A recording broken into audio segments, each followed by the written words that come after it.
आशा भरी नारी के एक और भाग में आपका हार्दिक स्वागत है और हम दोनों एक महत्वपूर्ण विषय के साथ आपके समक्ष उपस्थित हैं। बहनों, हम आर्थिक अनिश्चितता के दौर में चल रहे हैं जिसमें महंगाई, गैस की कीमतें, आवास खर्च और किराने की कीमतें बढ़ रही हैं। जब बाजार असंतुलित हो जाते हैं या हम अचानक से नौकरी खो देते हैं या व्यवसाय की आमदनी खो देते हैं तो मानवीय प्रतिक्रिया होती है कि हम डर को अपने ऊपर हावी होने देते हैं। हमारे दिमाग में कई सवाल उठने लगते हैं, जैसे हम अपने बिलों का भुगतान कैसे करेंगे या अपने कर्मचारियों को वेतन कैसे देंगे, क्या ये कभी बदलेगा और हम अपनी सेवानिवृत्ति या अन्य आर्थिक लक्ष्यों तक कैसे पहुंचेंगे। जी हाँ, और इसी वजह से कई बार हम सोचते हैं कि क्या प्रतिक्रिया करनी चाहिए।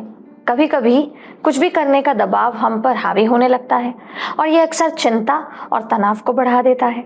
हमें भावनात्मक निर्णय लेने के लिए सावधान रहना चाहिए जो आर्थिक स्थिति को और खराब बना सकता है।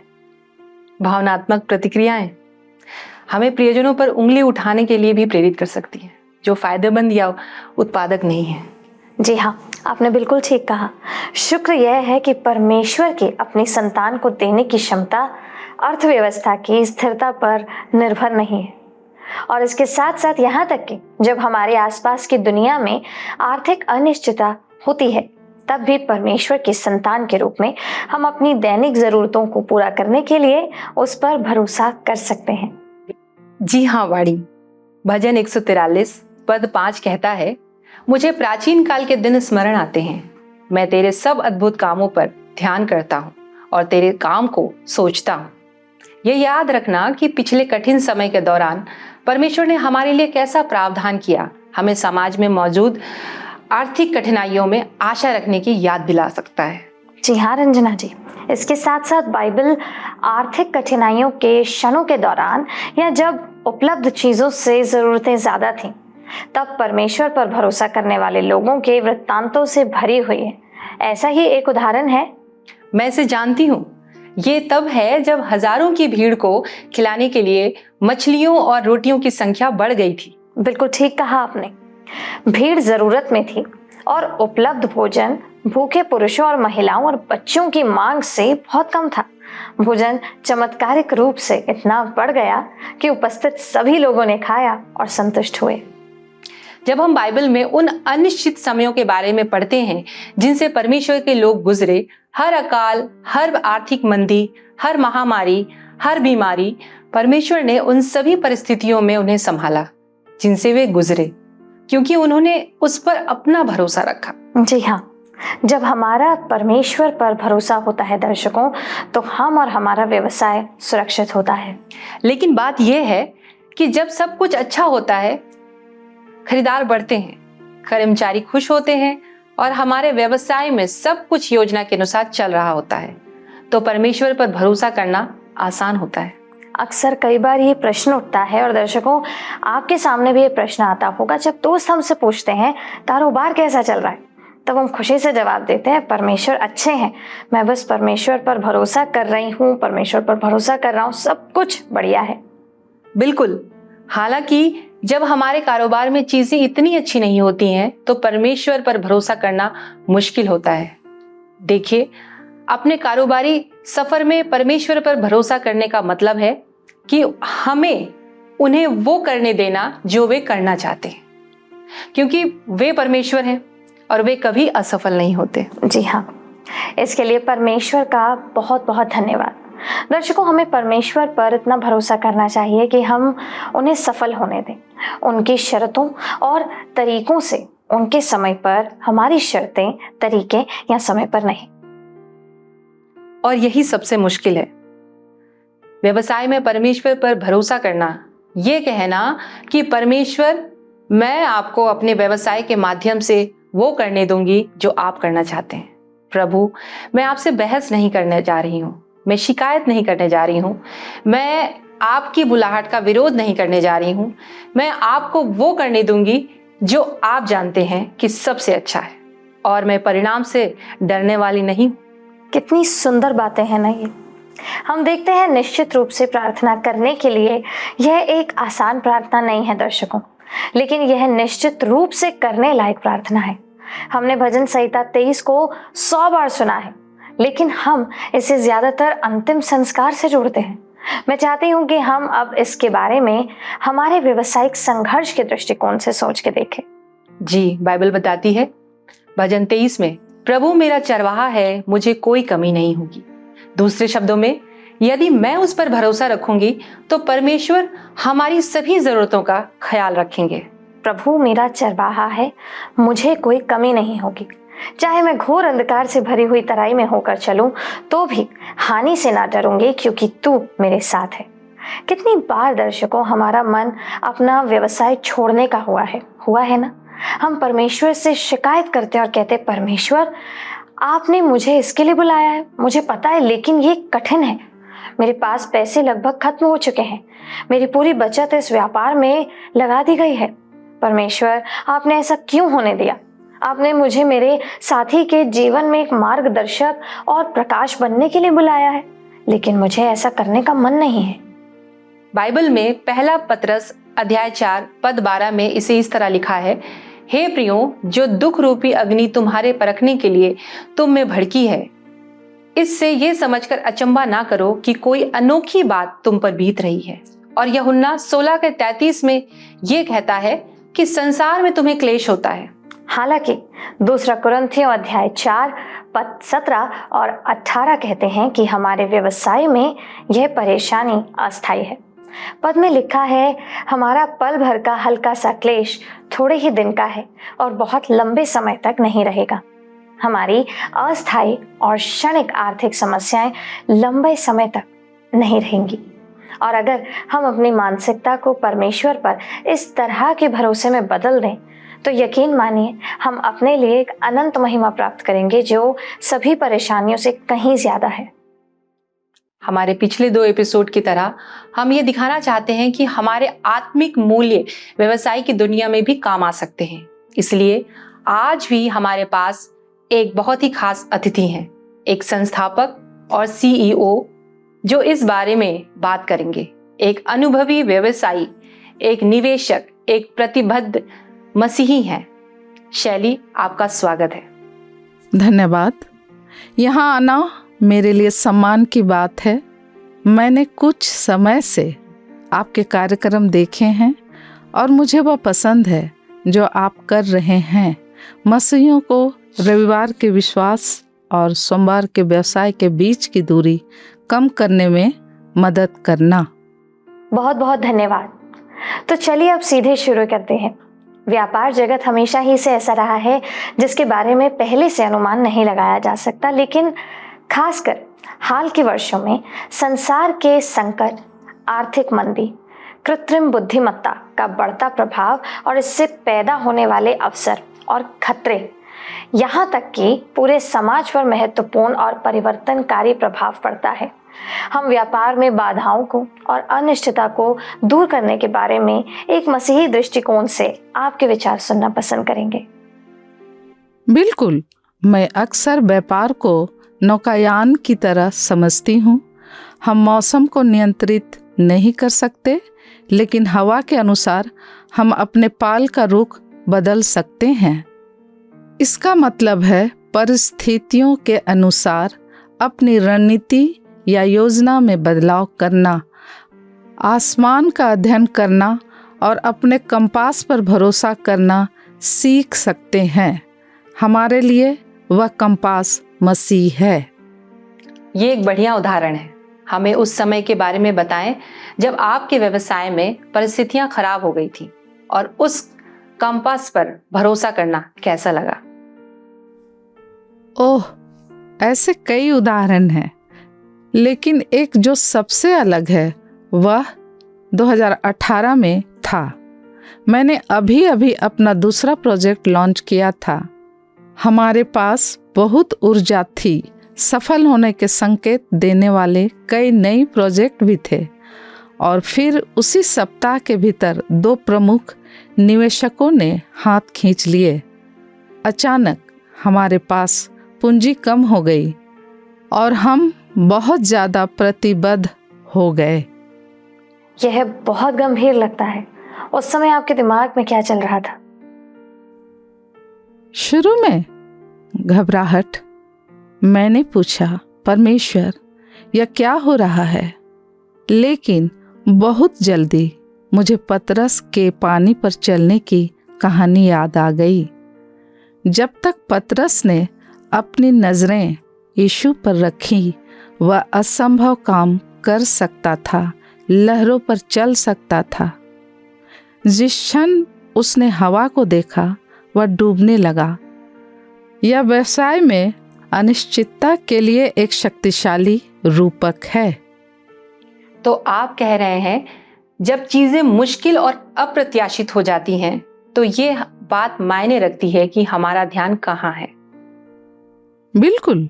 डर हमेशा तथ्यों के बारे में नहीं होता, यह अक्सर ध्यान देने के बारे में होता है। तूफान असली है, निवेशक वास्तव में चले गए, लेकिन यीशु अभी भी नाव में थे, उस मामले में या पानी पर। उस एहसास ने मुझे मजबूत किया। तो हम जानना चाहेंगे कि व्यवहारिक रूप से कहें तो आपके विश्वास ने आपके अगले कदमों को कैसे प्रभावित किया? इसने मुझे सिर्फ प्रतिक्रिया करने से बदलकर जवाब देने की ओर मोड़ दिया। मैंने अपना विस्तार रोक दिया, अपनी टीम को इकट्ठा किया और हमने साथ मिलकर प्रार्थना की। मैंने अपने शेष निवेशकों के साथ यथासंभव ईमानदारी से वर्तमान स्थिति साझा की। संक्षेप में, संकट के उस क्षण ने हमारे भागीदारों के साथ गहरा विश्वास पैदा किया और नए निवेशकों को आकर्षित किया जो हमारे मूल्यों के साथ और भी अधिक जुड़े हुए थे। ये शक्तिशाली है। तो तूफान ने जहाज को नष्ट होने नहीं दिया, उसने तो वास्तव में उसे निखार दिया। हाँ, कभी कभी परमेश्वर तूफानों का उपयोग हमें डुबाने के लिए नहीं, बल्कि हमें बेहतर तरीके से नौकायान करना सिखाने के लिए करते हैं। नूह के बारे में सोचे, उसने बारिश में जहाज नहीं बनाया, उसने इसे विश्वास से बनाया, धूप में, क्योंकि उसने आने वाली चीज़ों के बारे में परमेश्वर की चेतावनी पर भरोसा किया। शांति में तैयारी हमें दर्द में दृढ़ता के लिए तैयार करती है। मुझे ये बहुत पसंद है। आइए अनिश्चितता के उद्देश्य के बारे में बात करते हैं। क्या आपको लगता है कि परमेश्वर हमें बनाने के लिए व्यावसायिक बाधाओं की अनुमति देते हैं? बिल्कुल। मेरा मानना है कि बाधाएं ईश्वरीय पूर्व नियोजित चीजें हैं। क्या आपको यूसुफ याद है? उसे उसके भाइयों ने धोखा दिया, गुलामी में बेच दिया, कैद कर लिया, लेकिन उसने उन्हें उत्पत्ति 50:20 में बताया, यद्यपि तुम लोगों ने मेरे लिए बुराई का विचार किया था, परंतु परमेश्वर ने उसी बात में भलाई का विचार किया। यह सिर्फ पवित्र शास्त्र नहीं है, यह रणनीति है। क्या आप हमारे दर्शकों को इसे थोड़ा और समझा सकते हैं? अवश्य। व्यवसाय में जब कुछ गलत होता है तो हमारी पहली प्रवृत्ति अक्सर इसे खुद ठीक करने या इससे दूर भागने की होती है, लेकिन कभी कभी परमेश्वर चाहता है कि हम इसका सामना करें। समस्या प्लेटफॉर्म या उचित स्थान की है।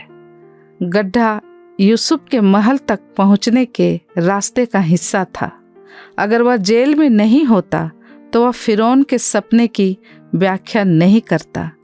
कोई जेल नहीं, कोई पदोन्नति नहीं। तो मसीही व्यवसायी को सिर्फ यह पूछने की जरूरत नहीं है मैं इसे ठीक कैसे करूं, बल्कि उसे यह पूछना चाहिए कि परमेश्वर आप इसके जरिए मुझ में क्या बना रहे हैं। बिल्कुल। परमेश्वर हमारे आराम से ज़्यादा हमारे चरित्र की परवाह करता है। अगर हम हमेशा अनिश्चितता से बचने की कोशिश करते रहेंगे तो हम उससे होने वाली वृद्धि से चूक जाएंगे। आपने पहले भी बताया कि आप सिर्फ एक वेंचर फर्म नहीं चलाते हैं, आप अपनी टीम को प्रशिक्षित करते हैं। कारोबारी माहौल में आत्मिक नेतृत्व कैसा दिखता है? यह एक अच्छा सवाल है। मेरे हिसाब से इसका मतलब है विनम्रता, समझदारी और प्रार्थना का नमूना बनाना। हम अपनी सोमवार की मीटिंग की शुरुआत प्रार्थना से करते हैं, सिर्फ अपनी सफलता के लिए नहीं बल्कि समझदारी के लिए, उन कंपनियों के लिए जिनमें हम निवेश करते हैं और एक दूसरे के परिवारों के लिए। और जब चीज़ें गलत होती हैं तो मैं यह दिखावा नहीं करती कि मेरे पास सभी जवाब हैं। मैं उन्हें परमेश्वर की खोज करने की याद दिलाती हूँ। यह तो साहसिक नेतृत्व है। कुछ मसीही व्यवसायी और महत्वाकांक्षा और विश्वास के बीच तनाव से जूझते हैं। आप परमेश्वर पर भरोसा करने और फिर भी साहसिक, रणनीतिक और जोखिम लेने के बीच संतुलन कैसे बनाते हैं? मैं इसे इस तरह देखती हूँ, परमेश्वर पर भरोसा करने का मतलब पीछे बैठना और कुछ न करना नहीं है। इसका मतलब है आज्ञाकारी कार्रवाई। दाऊद के बारे में सोचें। उसने गोलियत के गिरने का इंतजार नहीं किया। उसने पत्थर उठाए, निशाना साधा और परिणाम के लिए परमेश्वर पर भरोसा किया। बहुत अच्छा, रणनीति और समर्पण साथ साथ। बिल्कुल, हम ईमानदारी और सच्चाई से प्रार्थना करते हैं, कड़ी योजना बनाते हैं और नतीजों को बंधन मुक्त रखते हैं। यही व्यापार जगत में विश्वास है। मुझे ये बेहद पसंद है। क्या आप हमें कोई और उदाहरण दे सकते हैं? जरूर। कुछ साल पहले हम स्वास्थ्य सेवा क्षेत्र में एक स्टार्टअप का मूल्यांकन कर रहे थे। आर्थिक रूप से यह सभी कसौटियों पर खरा उतरा, लेकिन मेरी आत्मा ने कुछ गड़बड़ी महसूस की, इसलिए हम रुक गए। मैंने एक सप्ताहांत प्रार्थना और उपवास में बिताया। सोमवार की सुबह मुझे स्पष्टता मिली, हमें निवेश नहीं करना था। महीनों बाद अज्ञात कानूनी मुद्दों के कारण वह स्टार्टअप बंद हो गया। अरे वाह, ये तो समझदारी है। हाँ, और यह जादू नहीं है, यह परमेश्वर की आवाज़ सुनना है। व्यावसायिक योजनाएं बहुत अच्छी होती हैं, लेकिन कभी कभी परमेश्वर आने वाली समस्याओं, खतरों या अनचाही स्थितियों की चेतावनी का संकेत दिखाते हैं, जिन्हें स्प्रेडशीट नहीं पहचान पाती। आप उस युवा व्यवसायी से क्या कहेंगे जो आज की अर्थव्यवस्था, तकनीकी बातें और शायद व्यक्तिगत विफलता से परेशान महसूस करता है? मैं यह कहूँगी कि परमेश्वर हमारी अनिश्चितता से नहीं डरते। वास्तव में वह अक्सर अनिश्चितता में अपना सर्वश्रेष्ठ कार्य करता है। मूसा के बारे में सोचें, जिसे पूरे राष्ट्र का नेतृत्व करने के लिए बुलाया गया था, लेकिन वह हकलाता था। गिदोन डर में छिप गया, उससे योद्धा बनने के लिए बुलाया गया। परमेश्वर योग्य लोगों को नहीं चुनता, वह चुने हुए लोगों को योग्य बनाता है। ओह, ये बहुत उत्साहजनक है। और याद रखें, इस्राएलियों को प्रतिदिन मन्ना इकट्ठा करना था, सप्ताह में नहीं, महीने में नहीं। परमेश्वर चाहते थे कि वे हर दिन उन पर भरोसा करें। व्यापार अक्सर एक जैसा होता है। हमें हमेशा 5 साल की परिकल्पना नहीं मिलती। कभी कभी हमें अगले कदम के लिए बस उतनी ही रोशनी मिलती है जितनी काफ़ी होती है। तो ये सब कुछ पता लगाने के बारे में नहीं है। यह तो जो हम जानते हैं उसके साथ आज्ञाकारिता में चलने के बारे में है। हाँ, आज्ञा मानना हमारा काम है, परिणाम परमेश्वर का काम है। समाप्त करने से पहले मेरे पास एक और प्रश्न है। सफलता से ग्रस्त दुनिया में एक मसीही व्यवसायी के रूप में आप इसे कैसे परिभाषित करते हैं? सफलता आज्ञाकारिता है। अगर परमेश्वर हमें व्यवसायी बनाने के लिए कहता है और यह कभी सार्वजनिक नहीं होता है, लेकिन हम वफादार थे, यह सफलता है। अगर वह हमें छोटा रहने और जल्दी बड़ा होने के बजाय अधिकता से सेवा करने के लिए कहता है, यह सफलता है। मैं हमेशा तोड़ों के दृष्टांत पर वापस आती हूँ। नौकर का मूल्यांकन इस बात से नहीं किया गया था कि उसके पास कितना है, बल्कि इस बात से किया गया था कि उसे जो दिया गया था उसके साथ उसने क्या किया। धन्य है अच्छे और विश्वास योग्य दास, तू थोड़े में विश्वास योग्य रहा।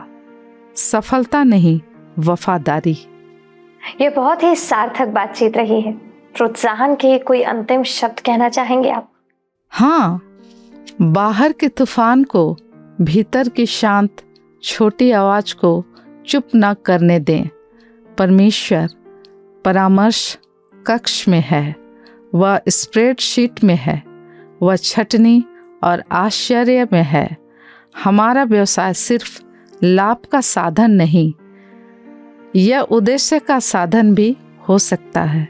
इसलिए वफादार बने रहें, प्रार्थनाशील बने रहें। आइए हम अपनी नज़रें मसीह पर रखें तो हम कभी भी बहुत दूर नहीं भटकेंगे। आमीन। यहाँ आने के लिए आपका बहुत बहुत धन्यवाद। धन्यवाद। मेरे लिए यह एक खुशी की बात है।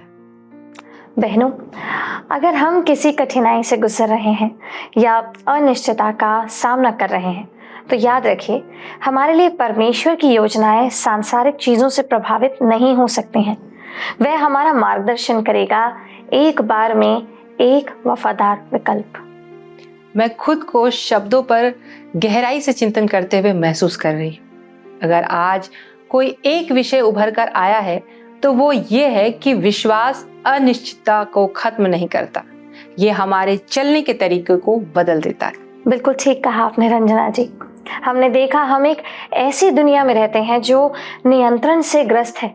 5 साल के अनुमान, व्यवसाय के पूर्वानुमान, AI संचालित निर्णय, और फिर भी जैसा कि हमारे अतिथि ने हमें याद दिलाया, व्यवसाय में और जीवन में कुछ सबसे बड़ी सफलताएं निश्चितता से नहीं बल्कि समर्पण से आती हैं। जब आंकड़े सामने नहीं आते, जब आंकड़े समझ में नहीं आते हैं, तो उस शांत छोटी आवाज को सुनने से सब समझ आता है। जब परिणाम स्पष्ट नहीं होते हैं, तब भी आज्ञा मानने से सब अच्छा होता है। जब कोई नहीं देख रहा हो, तब भी छोटी छोटी चीजों में वफादार रहने से सब अच्छा होता है। बिल्कुल वाणी, मैं इससे बिल्कुल सहमत हूँ। तूफानों के बीच से नौकायान की उपमा मेरे मन में बैठ गई। तूफान का मतलब ये नहीं है कि हम अपना रास्ता खो चुके हैं। कभी कभी इस बात का सबूत होता है कि जब हम आगे बढ़ रहे हैं, जहाज बंदरगाह में रहने के लिए नहीं बनाए जाते हैं, और ना ही हम। और मसीही व्यवसाय की खूबसूरती ये है कि हम अकेले नहीं चलते। हमारे पास एक कप्तान है जो यात्रा के पूरे मार्ग से अवगत है। बिल्कुल ठीक कहा आपने। और असफलता के बारे में क्या? हमारे अतिथि ने एक और गहरी बात कही थी। अगर आपको भी याद हो दर्शकों, उन्होंने कहा कि परमेश्वर हमारे आराम से ज्यादा हमारे चरित्र की परवाह करते हैं। यह एक ऐसी संस्कृति में एक चुनौतीपूर्ण शब्द है जो विकास और उत्पादकता को आदर्श मानती है, लेकिन शायद असफलताएं वास्तव में विकास के लिए सेटअप है। शायद बाधाएं हमारे उद्देश्यों को नया आकार देने, हमारे नेतृत्व को निखारने और हमें अपने मापदंडों से ज्यादा उस परमेश्वर पर भरोसा करना सिखाने का परमेश्वर का तरीका है। बिल्कुल वाणी, मुझे एक कहानी याद आ रही है बाइबल की, यूसुफ की कहानी। यूसुफ की कहानी, रोजाना मन्ना गिरने की छवि और एक गुलेल के साथ आगे बढ़ने वाले दाऊद का उदाहरण, ये सभी हमें एक सच्चाई की ओर इशारा करते हैं। परमेश्वर हमसे निश्चिंत होने के लिए नहीं कहते हैं, वो हमसे वफादार होने के लिए कहते हैं। जी हाँ, और वफादारी का मतलब यह हो सकता है कि जब हम नौकरी छोड़ना चाहते हैं तो हम ऑफिस में आ जाते हैं। इसका मतलब ये हो सकता है कि जब समझौता करने से ज्यादा पैसे मिल सकते हैं तो ईमानदारी का चुनाव करना। इसका मतलब ये हो सकता है कि अपने अहंकार के बजाय, अपने ईगो के बजाय टीम के सदस्य के विकास में निवेश करना। और हाँ, कभी कभी दर्शकों, इसका मतलब बैलेंस शीट यानी एक आर्थिक विवरण जिसमें किसी विशिष्ट समय पर कंपनी की आर्थिक जानकारियों का विवरण होता है, उसके लिए प्रार्थना करना और यह विश्वास करना होता है कि रोटी और मछली को बढ़ाने वाला परमेश्वर हमारा वेतन भी दे सकता है। अगर हम आज सुन रहे हैं और अनिश्चितता का सामना कर रहे हैं तो इसे हमारा प्रोत्साहन बनने दें। परमेश्वर हमें देखता है, वो हमें भूला नहीं है। और वो स्थान जहां हर चीज का अंत दिखाई देता है, वो ऐसा स्थान हो सकता है जहां वो हमारी गवाही का निर्माण कर रहा हो। हमारा व्यवसाय हमारे बुलावे से अलग नहीं है दर्शकों, यह हमारा बुलावा है, चाहे वो छोटा हो या तेजी से बढ़ने वाला। हमारा व्यापार पवित्र भूमि हो सकता है, एक ऐसा स्थान जहां परमेश्वर का राज्य बैठक कक्ष, विश्राम कक्ष और बॉटम लाइन में दिखाई देता है। आइए हम खुद को परमेश्वर के वचन में स्थिर करें और याद रखें, सफलता मंजिल नहीं है, निष्ठा है। आमीन। जब तक अगली बार हम मिलें तब तक ईमानदारी से नेतृत्व करते रहिए, साहस के साथ सपने देखते रहिए और स्वर्ग को ध्यान में रखते हुए निर्माण करते रहिए। आशा भरी नारी की ओर से हम प्रार्थना करते हैं कि आपको कठिनाइयों और उलझनों में शांति और उद्देश्य मिले। अब अगले सप्ताह फिर से मुलाकात होगी, तब तक प्रभु आप सबके साथ रहे। अब इससे पहले कि आपसे विदा लें आज के लिए दर्शकों, आइए हम प्रार्थना करें।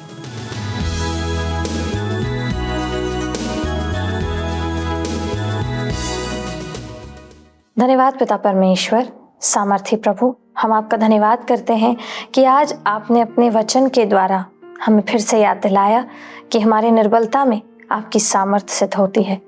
हाँ प्यारे प्रभु, कई बार इस समाज में जब हम आसपास की विपत्तियों को, संकटों को देखते हैं, तूफानों को देखते हैं तो भ्रमित हो जाते हैं, डर जाते हैं, चिंतित हो जाते हैं, तनाव को अपने ऊपर हावी होने देते हैं। लेकिन प्रभु, आपका वचन हमें बताता है कि अभी आप अपने कार्य को जारी रखे हुए हैं। हमें नहीं दिखाई देता, लेकिन आपका कार्य चल रहा होता है। हम धन्यवाद करते हैं प्रभु, उस भीड़ के द्वारा आपने हमें बताया, जिस भीड़ को नहीं पता था कि उनके खाने का प्रबंध आप कर चुके हैं। और परमेश्वर, जब वो सामने आया तो वो एक बहुत बड़ा चमत्कार बन गया। हम धन्यवाद करते हैं, आपने अनिश्चितता के दौर में दानियल को, यूसुफ को, दाऊद को परमेश्वर खड़ा किया और एक विश्वास का प्रतिमान बनाया।